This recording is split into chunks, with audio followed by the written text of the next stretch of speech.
Welcome, everyone, to another wonderful edition of Making Sense with Move to Amend, your weekly digest of what's going on in the world today and sharing analysis on the current events of our time. My name is Keyan Bliss. I'm the grassroots director for the Move to Amend Coalition. And joining me today is... Hi there, I'm George Friday. I am one of the founders of Move to Amend, and I am on the leadership committee. Absolutely. And for those of you that are joining us for the first time, Move to Amend, we are a nonprofit grassroots coalition working across the United States to basically campaign for participatory democracy and advance human rights over property interests by amending the Constitution to unequivocally state that corporations are not people and money is not speech, using the We the People Amendment, which was just introduced in the last week as House Joint Resolution 48. Reintroduced, actually. Reintroduced, absolutely. And we are off to a good start and have over 50 co-sponsors in the House of Representatives now with our lead sponsor, Pramila Jayapal. And we beyond just working to pass this amendment, our strategy we prioritize movement building, which centers ongoing anti-oppression analysis and dismantling of systems of oppression, as well as ongoing political education. So to that end, the purpose of this program is we look through and analyze what's happening within the news in the past week and current events around the world, and connect the dots between the nature of corporate rule and these very important issues that we all care about. So to that end, we're going to a question to you, George. What are the few things that we saw in the news from the past week that caught your attention, and how do we make sense of this? Keon, I lost you for a second. My sound and screen went off for like 3 seconds. Yeah, no worries. I was just asking you, what are some of the things you caught in the news this past week, George, that were related to corporate rule, and how do you make sense of it? You know, Keon, making sense it's an ever-shifting terrain. And more often than not lately, it's more about staying present in the reality of just what feels like exponentially growing inequity and injustice. So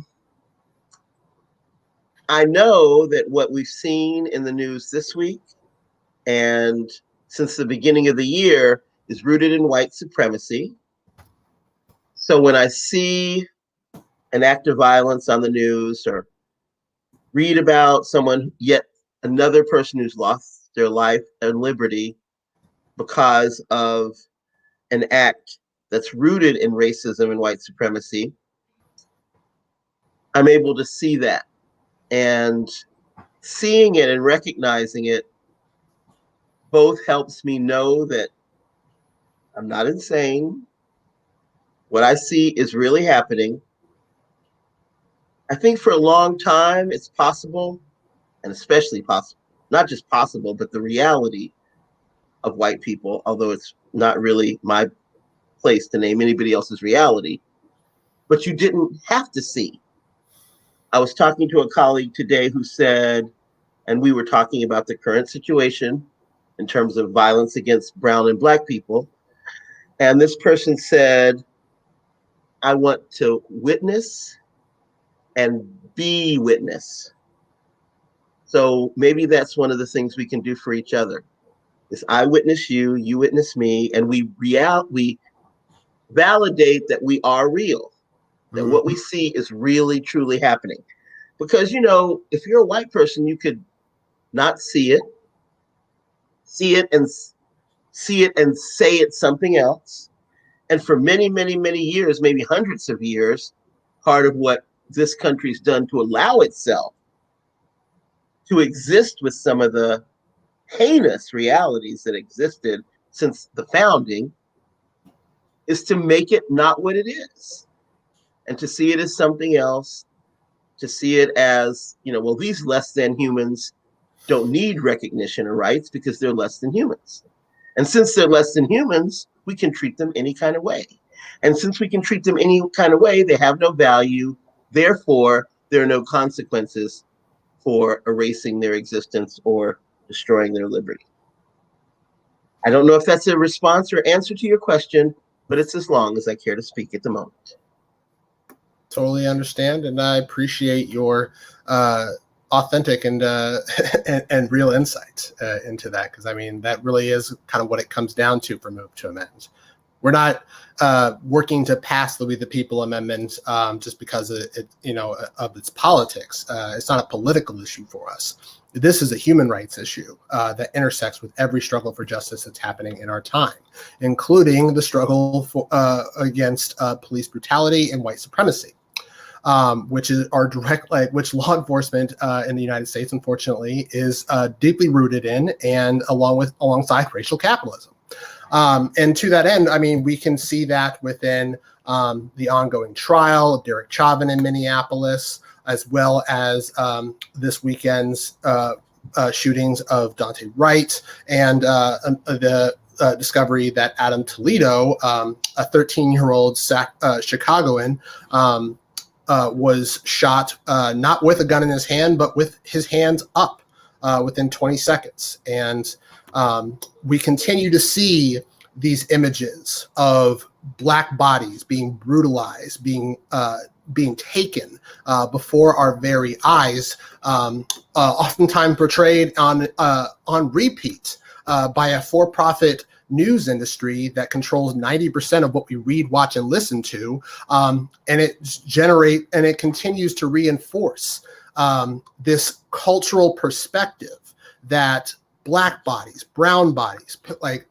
people that don't look like the majority white Americans that often are at the head of many of these major news and TV outlets, being treated as subhuman, being subjected to violence. Like, that's part of the cultural narrative that we have been raised in since the beginning of this country, when we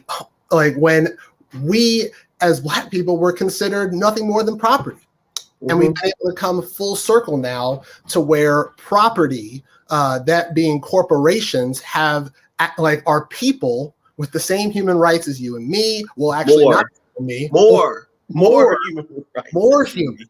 Especially you and me. Than you and me.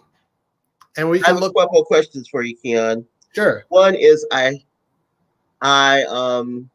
do consciously avoid a lot of the news, except for the weeks where I agreed to be on Making Sense. Mm-hmm. But so I don't know that much about the Chauvin trial. The most I learned on last Saturday's Saturday Night Live opening. Mm. And, I don't know how much of it is fiction because it's, a TV show, or how much of it is accurate. You probably know more than me. According to their thing, which was both hilarious and frightening and traumatic, all those things. I watched it, though. I haven't watched it twice. I can go back on Hulu and watch it again after this, maybe. But they mentioned what a strong job the prosecution had done. What an excellent case that prosecution did. Is that true? Yeah. I mean, come on. What is there to do?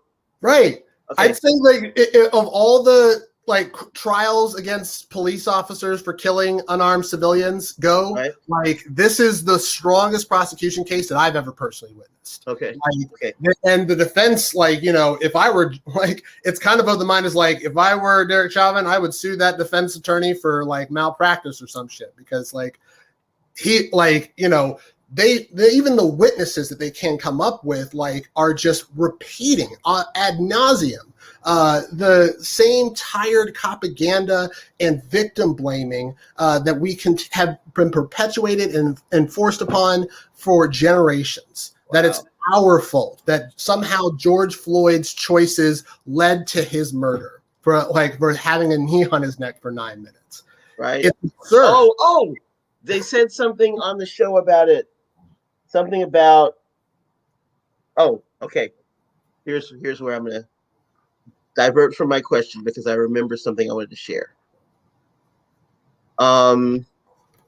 This is probably not the first time this week I've thought about this. I get around a little bit. I do a little bit of work. And I was having a conversation with folks who are doing Medicare for All work. And we went into the legacy, not just the history, but the long, long legacy as old as probably the founders or as old as enslaved people being in the U.S. The learned and then cultural assumption that people of African descent don't experience pain, don't experience pain like white people, can bear tons of pain with no problem, and have, what's the word? Some kind of restorative power so that we can get over shit. And they were saying that learned assumption is one of the reasons the officer did that, because they thought, oh, this guy's so magically strong because they're all beasts that he can jump up here and kick my ass. He continues to be a threat until you're all the way dead. Now, that is, that's in the core subconscious of the culture with white supremacy, definitely of the culture of white people, way deeper than implicit bias. It's like in the DNA now. It's been around for so long. So how can anyone who wants to be a law enforcement officer exorcise that demon from their core so that they could be someone who can really practice equity and inclusion? It's the first time I've asked that question out loud, but if it's that endemic to the culture, then it takes like some kind of surgical process, something deep to get it out. I don't know what it is. Okay. Yep. You got a question we need to be talking about, Kion? Absolutely. I mean, it was raised quite. Oh, the retraining cops. That's part of a response to that. I mean, I think it would take whatever is when people went to those, drink the Kool-Aid places and they get kidnapped and deprogrammed. It's like deprogramming to the ace power, what would be required. And there's a way that we have to figure out how to do that and recognize that there's still a human being in there. Even the evil, foul, such and suches that take out Black and brown people, there's a human being in there somewhere. I ain't seen them. I ain't ready to forgive them, but I know they're there. And I will take the consequences of me not being evolved enough to see past their evil and forgive them and shit. That, the reconciliation and forgiveness shit, which anybody who's listening, much respect that you can do that. I can't. And I don't, I use I refer to it as shit, which may mean it doesn't have value, but to me, it means a bunch of stuff. Right. So like, George, I completely agree. And I mean, there's a lot of layers. Like for me personally, it really hits home. Like we just had a conversation here in Sacramento about recommendations on how we hold Sacramento Police Department accountable and like guarantee that it does not have broad, vague authority to basically just kill people summarily based on their own perception of fear, of a perception of a threat. And this is coming from a commission that was established over 4 years ago that has made 3 years worth of recommendations on how to reform SAC-PD. And these are reforms, not abolition. This is reforms that have basically been ignored by our city council all through, since our inception. And this week was no different. We had, We've had these recommendations before it. They've heard it and had debates over it for years. And at the end of the day, they still couldn't even go with the vote and are kicking it the can further down the road for the next 2 to 3 weeks. Now, fortunately, we have good city council members now who have recently elected who are pushing this issue hard and aren't going to let this one slide, I hope.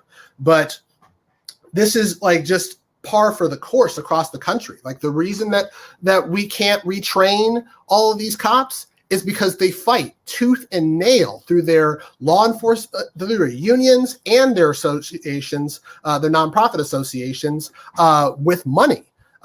Which law enforcement unions in this country are among the most powerful unions and have the most money in the game to influence policy that shields them from accountability. In fact, I mentioned this a couple weeks ago. The Guardian identified about $87 million in local and state spending over the last 2 decades by police unions, and that includes at least $64.8 million in Los Angeles, $19.2 million in New York City, and $3.5 million in Chicago. And records show that most spending occurred during the last 10 years as contributions to lobbying dramatically increased in most jurisdictions. I mean, here in Sacramento, they're trying to frame the anticipation. They're anticipating protests in response to whatever comes out of the Minneapolis trial. And are beefing up, right? Right. They're beefing up and trying to frame this narrative, which police departments across the country have spend hundreds of thousands of dollars, if not millions, on public relations operations alone. Are trying to frame the narrative as, this is on the line, equating destruction of property to the violence perpetuated against Black and brown bodies, saying, we support your right to peacefully protest against your unjust murders, but please keep our public buildings intact. Don't burn things down. Don't destroy windows and stuff like that. There's all insured and can be replaced. That was a good thing in the Saturday Night Live too, when the white guy said, but destroying public property is never okay, right? And it was excellent and hilarious, a hilarious moment. I don't like history a whole lot, Kion. It annoys me. But me too. A really good friend of mine and fraternity brother is a history educator. And we were talking about recently in a session that he holds, the true history of policing in the U.S., which is coupled with the enslavement of Black people, and then the evolution from that, which began as a way of surveilling and controlling brown and Black bodies from its inception. Cannot be denied. It was nothing other than that. And its evolution to continue that practice as it evolved. And there are all these instances that he showed, and I would have to look them up to know them, where the scales got upped in terms of more protections for white bodies, fewer protections for Black and brown bodies. From the 1890s to the 1910s, 1930s, something happened that screwed Black people over more. Yeah. The 50s, 70s, up until now in terms of policy. So, that's the institutional systemic racism that supports and upholds policemen killing people and corporations doing whatever they want. Because from the beginning, the system is about protecting money. We had to control those Black and brown bodies because cotton was king and people needed to make that cotton. Just too much. So, and now it's about, oh my God, we got to protect Wall Street, and we've got to let them pollute whatever they want, and we've got to let them exploit workers wherever they want because we need them to stay wealthy. That is so crazy. Indeed. It's par for the course for United States history, from the police's early days as slave patrols to the modern era of broken windows policing. I mean, the history of policing in the United States starts and ends with protecting private property, which, if we remember, the Constitution for enshrined property rights and commercial interests first and foremost and added human rights as an afterthought. Yeah, it's like, wait a minute. We left these people. Wait a minute. Okay, wait a minute. Don't get too crazy. We'll give you a little something. We'll throw some crumbs at your feet as we're kicking your ass and stomping you in the face and throat. Mm-hmm. And we accept it. We're like, okay, what are we gonna do? It's mandated. It's court mandated for police to treat people like that. I mean, if we look at cases, Supreme Court cases like 1989, DeShawnee versus Winnebago County Department of Social Services, the court, like the Rehnquist court, ruled that police and other government workers have no constitutional duty to protect us from physical violence or harm from another person. In fact, the Chief Justice Rehnquist at the time stated, nothing in language of the Due Process Clause itself requires the state to protect the life, liberty, and property of its citizens against invasion by private actors, even where such aid may be necessary to secure life, liberty, or property interests of which government itself may not deprive the individual. So from jump, and we know that courts already been pro-business when they're expanding constitutional rights to include artificial entities created by state law, corporations, but they also protect their first line of defense, police, whose primary purpose, oftentimes when they say protect and serve, is primarily to protect and serve property interests, property owners, from the trouble of the rabble, basically, if you will. Right. And it just takes you right back to the Constitution and all that property owners and who was a person and all about property. Yep. And that's why we are in this movement right now, trying to finally answer that long ignored question of who is a person worthy of protection. Obviously, it should be human beings. Obviously, that's what the founders intended. The framers of the Constitution who prioritized property intended when they added the Bill of Rights. And it's and we continue to have to answer that question because we are trying to argue over that question because no one in Congress or at the states have really taken it seriously or had that public discourse to really push this conversation through. But there is good news, that did happen within the past week. The conversation is happening now, where Maryland, the Maryland state legislature, over the past week, overruled or overrided the veto of its Republican governor to repeal, become one of the first state out of 20 that have passed Peace Officers' Bill of Rights, repealed those and setting new rules for when police may use force and how they are investigated and disciplined. So and for those of you who aren't familiar with the Police Officers' Bill of Rights that have been passed in certain states, including where I'm at in California, these bills are basically special rights that define how municipalities, how we the people can hold police accountable, what we can ask from them in terms of information about misconduct allegations, as well as complaints, and basically shields them. It's an added special set of rights exclusively for this profession that no other civilian or person that they're charged with protecting can hold. Protections like you can't subpoena them.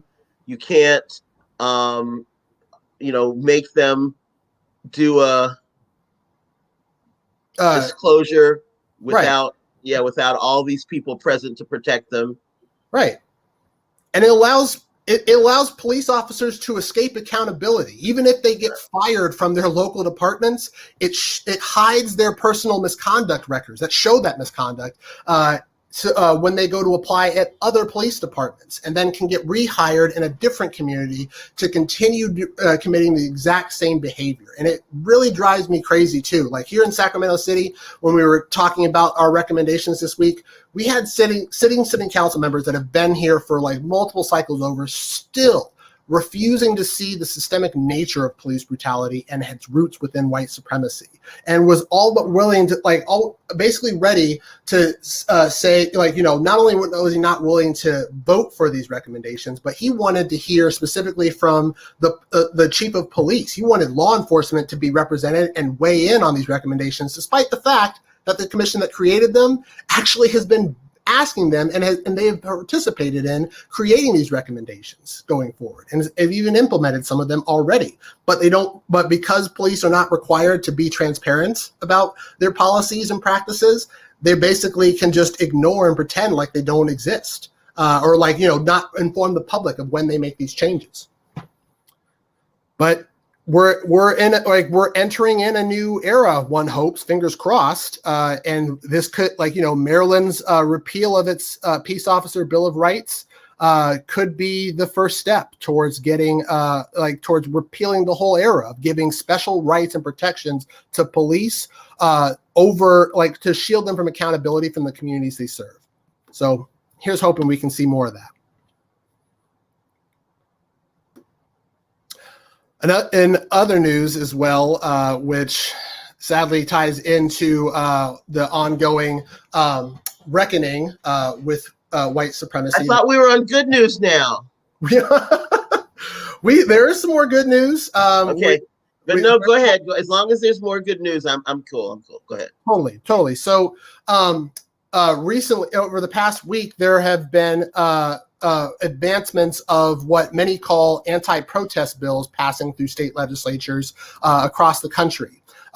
Just today, apparently, Florida state legislature passed HB1, a bill that would redefine rioting in a way that grants police officers broad discretion in deciding who gets arrested and slapped with a third-degree felony at protests, despite there being no demand for such a change, given that 95% of the protests that happened in Florida in 2020 were so peaceful, they required little to no police intervention.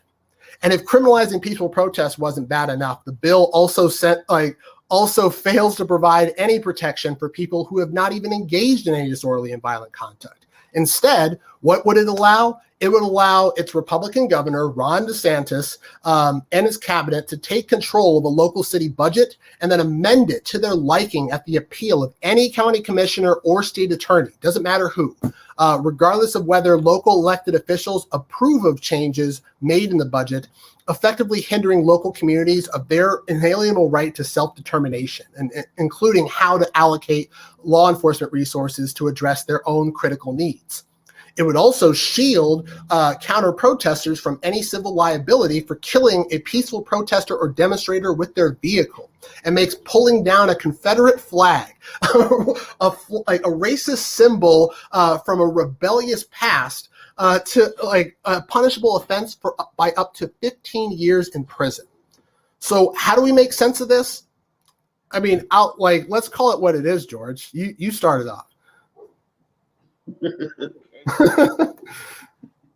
It's straight up white supremacy on steroids, which is, sort of kind of everywhere now, white supremacy on steroids. And it's also, Kion, a pattern that is everywhere. So look for it where you are. Mm-hmm. A pattern of partisan attacking. Now, we're nonpartisan, and I have equal contempt for, pretty much both political parties. But I've heard from friends and been sent, links to articles and whatnot about local and states acting in a way just to ire their Democratic colleagues. In North Carolina, 4 to 6, maybe 8 years ago, and yes, probably during the Obama administration, there were lots of local laws where the local sheriff's department or law enforcement chose not to cooperate with ICE. There's now 2 state bills, not just one, but 2, one in the House, one in the Senate, making it illegal, making there be serious fines for any law enforcement agency in the state to not cooperate with ICE. And that's clearly partisan. I mean, not to me, but to people who pay attention to those, to Democrats especially. It's a backlash on, oh, well, you think you've got someone who's not a complete fascist in the White House? Well, we'll show you. And that someone shared that there's, what's going on in Florida, attack on if you're a voter with a felony passed, which passed, but now they're trying to attack it and take it back. And in Illinois and Michigan, there's some horrible things happening, and Wisconsin. So look where you are, pay attention to what is your state legislature trying to pull right now, and fight it. Yeah. And work in solidarity with communities, because, if local police departments have to do the work of ICE and they're not compelled to protect and serve us, they're setting up some conditions for some real ugly situations for Black and brown people. And I am not here for it. Yep. So good news, please. You said it. I mean, that's like, you couldn't have said it better myself. I couldn't have said it better myself. I mean, like, this is just par for the course. It is happening in other places across the country. Oklahoma right now is trying to do the same thing. Its state Senate passed a similar bill that would grant civil and criminal immunity to drivers who try to kill or injure people who are, quote unquote, fleeing a riot, because that's really what it comes down to. They're redefining our protests, anti-racist protests, as riots, which is, is what we've been doing for years. When anytime there's an uprising against police, against the system which fails to hold police officers accountable for killing us, they immediately frame it as rioting. And this fits the corporate bottom line very well, because, a lot of these war economies, war corporations actually benefit and profit off of militarizing law enforcement by giving it surplus military hardware to local jurisdictions, local governments to use. Sacramento, during at the start of the pandemic, just as we were entering lockdown, approved $400,000 for a Bearcat, which is basically a tank to transport law enforcement who will typically respond with riot gear in protests. Oakland has a tank. Yep. So, It's places like New Hampshire, small towns in New Hampshire have tanks like this, So there's a huge poor. They got plans, y'all. They got plans. Yep. It's all part of the plan when we're seeing these sorts of things, and it's just, again, par for the course. And it would, of course, continue to punish otherwise peaceful protesters and anybody that engages in anti-racist protest with fines and felonies. Which, for those of you who don't live in Florida, it's a felony, or convicted felons still don't have the equal right to vote. Even after the Amendment 65 out there passed, the state legislature, which is all Republican, it was predominantly controlled by Republicans, passed a bill immediately after, basically continuing to disenfranchise voters with felonies from participating unless they pay the tens of thousands of dollars in any associated court fees and have to prove that they did so. So, when we talk about what these anti-protest bills are, how do we make sense of it? They're flagrantly racist, they're profoundly anti-democratic, and it's staggeringly fascist. And it comes from one half of the two-party system that dominates everything. It's not just it's not just Republicans, but we're seeing it we're seeing it recently after this election come staggeringly from that side, sadly. But and what can we do? I mean, really, not that we can completely shift the system today. And we can pay attention to what's going on locally and in our states. And we can expose what we know is wrong, even if we're the only folks at the vigil, the only folks writing the editorials. There's a lot that we can do.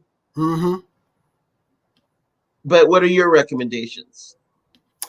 In terms of recommendations, one, sue the hell out of these bills because they're flagrantly unconstitutional. I'm pretty sure there's some solid grounds under the 14th Amendment's Equal Protection Clause and Due Process Clauses that would make that so. I mean, it was intended originally to protect our civil liberties, Black civil liberties, right?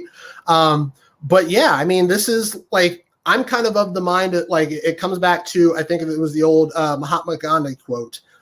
First they ignore you, then they laugh at you, then they fight you, then you win. Then you win. I'm of the mind if you're that not dead, just saying. You're not dead first, right? Right. And that's really what it is. I mean, our own Greg Coleridge like says it well. As more people come to grasp the fundamental undemocratic nature of corporate constitutional rights and undue influence of money in politics being defined as free speech, it's inevitable that individuals will speak up, organize, and resist. And that's what we need to continue doing. We need to resist. And the response is completely predictable. They're going to try and disempower us, which they're trying to do in Florida and Oklahoma and so many other states. They're going to use the same old tired strategies and tactics of white supremacy and cis heteropatriarchy to thwart our efforts at protesting and exercising our rights. But at the end of the day, we're not going anywhere. And they can't jail all of us. They can't arrest all of us. We outnumber them. And we're only getting louder. It's not going away. Same as our amendment is not going away. We're still here. We've been here for years, generations. And it's not like, and until we get change, until we get liberation, we're not going to stop, period. Agreed. So that's good. I like hearing that. That's good. Absolutely. But you wanted some good news as well. I do. We have to answer this question from Paul. Mm-hmm. What do we make of the corporate denouncement of the voter suppression laws? They're trying to make that money, Paul. They're trying to make that money because, it's popular right now for a minute. Same folks who made really moving, supportive commercials of queer people and gay people a half a dozen, 10 years ago. Where are they now? They ran those commercials for a minute, not even 12 solid months. Right. So, Coca-Cola is trying to get paid. Anyone who comes out and says, sure, they may be accountable to their market to some extent, or they're probably not their board of directors. But, Atlanta is a black city. So they had to say something. But look and see what they're saying in November. Mm-hmm. And who are they really, really down with? Their buddies. So it doesn't hurt. I'm not impressed at all for a minute that, there may be a tantrum on the side of the Republicans because of what a corporation puts out.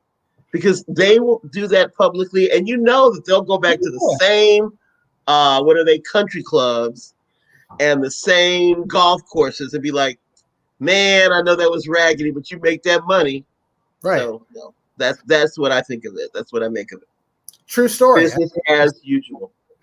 It really does come down to it. Like, follow the money, Paul. Follow the money, George. Because at the end of the day, corporations gave more than $50 millions to the same lawmakers that are behind this onslaught of voter suppression bills and such. And that includes Coca-Cola, that includes Delta, all of these big name corporations that are coming out, against these laws now. They weren't that vocal when it was, before it was passed, but now that it is, of course, hey, we need to get on that. I wonder who they contributed to.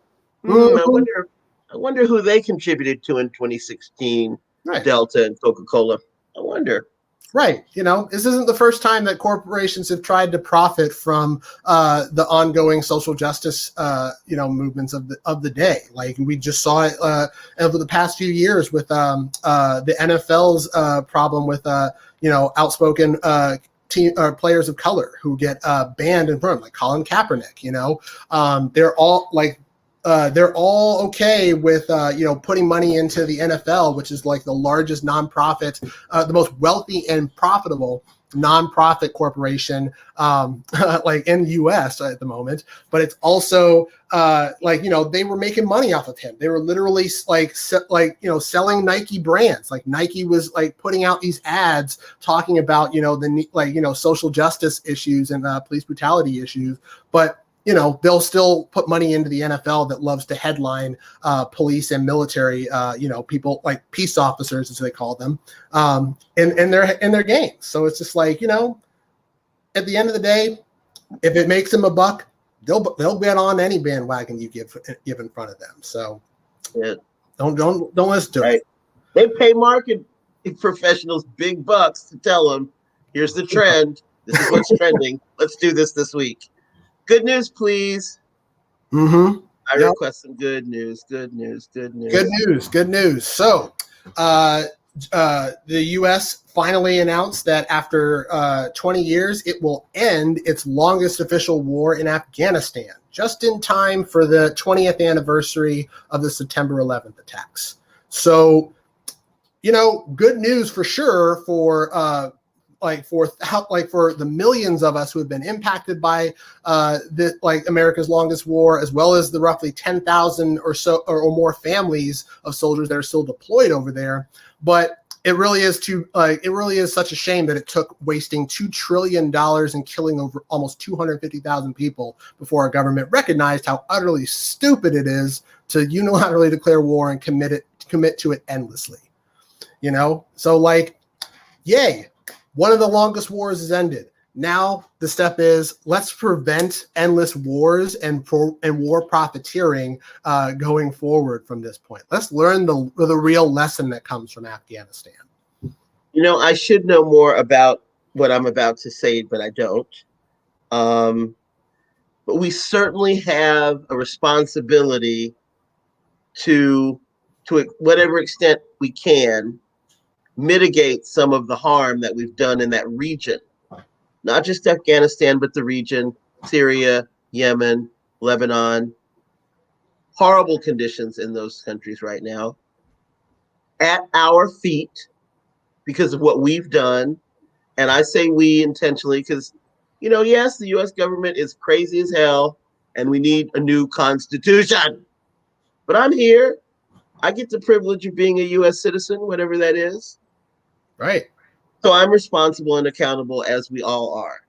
So what if to any extent we can, if you can, if I can, and I do need to do more homework, is make sure we don't up and run, cut and run, and leave a damn mess, which we will, which we have, which we do, is how we do.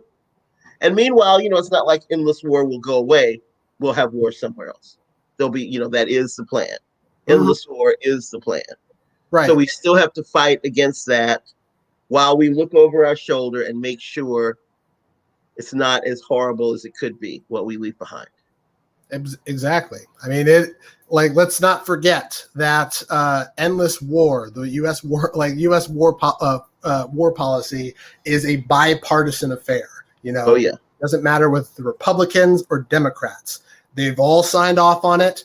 They've all given hundreds of trillions, let's not say hundreds of billions, trillions of dollars to all of these conflicts, and we're still mired in war, even if we pull out of Afghanistan. We're still backing a Saudi-led siege in Yemen that's creating mass starvation. We're still bombing Libya, or not bombing Libya, but bombing Syria and such. There are a myriad of places that we are still engaged in war across the country, and we have been so for literally over 220 years of our history.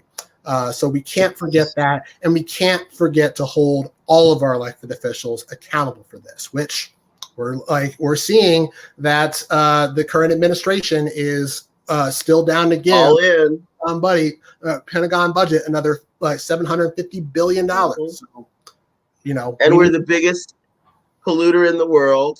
Yep. The number one reason for ecological devastation, U.S. military. So we got that. True story. And this was supposed to be good news right now, son. It was. I mean, yes. And ending at least one war, I feel, is good news. But okay, yes, it's true. But another piece of good news is that a majority of Americans are down and ready to waive any patent protections for COVID vaccines. So we patent protections. What do you mean patent? Basically, patent, yes, for the COVID vaccines that are now coming out and being widely distributed. Many countries, including that are participant within the World Trade Organization, have been demanding that all patents be waived on anything on all COVID vaccines, so that it can. How does that help? It means that more countries get it sooner.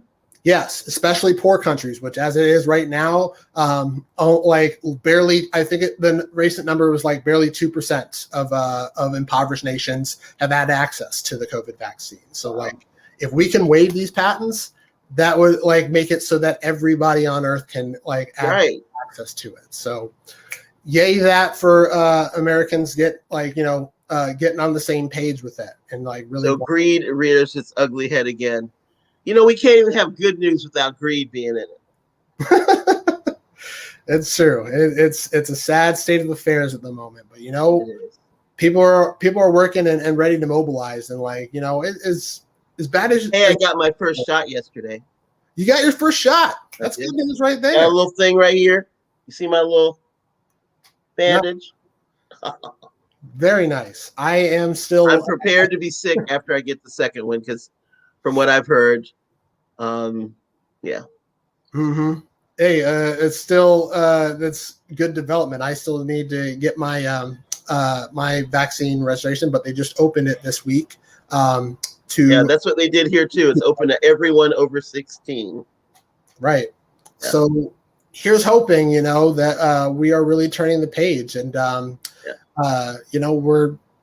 a lot of good movements that are happening, and a lot of synergy, intersectional cooperation and solidarity across our respective issue silos that are happening across the country. And I'm really encouraged by that, as dark and dire as everything that is, against all odds, I hold out hope that we're actually turning a serious corner. This week, actually, at our county board meeting in Sacramento, we had 3 out of 5 supervisors talk about creating participatory budgeting, not in next year's cycle, but this year's cycle. And our budgeting process has already begun. So that's really hopeful. I didn't even expect to hear something like that. Not only that, we've already here in Sacramento, we have participatory budgeting, at least over a small portion of money, and we're this close to getting a 24/7 alternative to 911 that's focused exclusively on mental health calls and will be 100% police free. So that would be awesome. Mm-hmm. That would be awesome. That would be worth singing songs and dancing around the house for. That's great. Okay, so I've got hope for another week, Keyan Bliss. I hope y'all have gotten some hope for another week by hanging out with us today. True story. And there's ways to go get more information. You tell people, Keyan.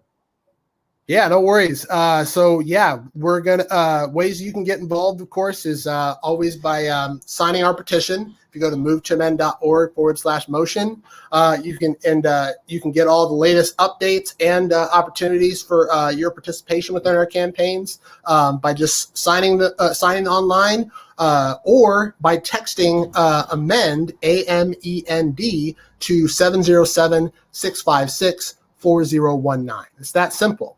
And one of the ways that you can get involved right now is by joining our 2021 campaign, moving the 117th Congress to pass the We the People Amendment.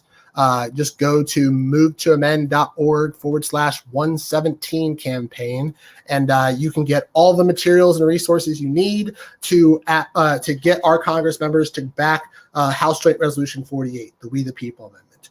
Which, if your rep is a sponsor already, send a note to your rep or call their office and thank them and encourage them to get their colleagues on board.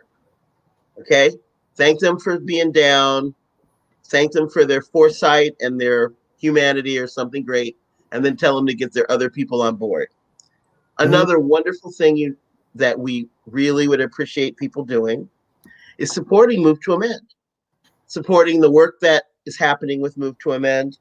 Those of us who are on the board are volunteers, of course, but Sadly, some of our staff have to do volunteer hours because as of, I guess about a year or so ago, there weren't enough dollars to give everyone their full salaries. So please make donations.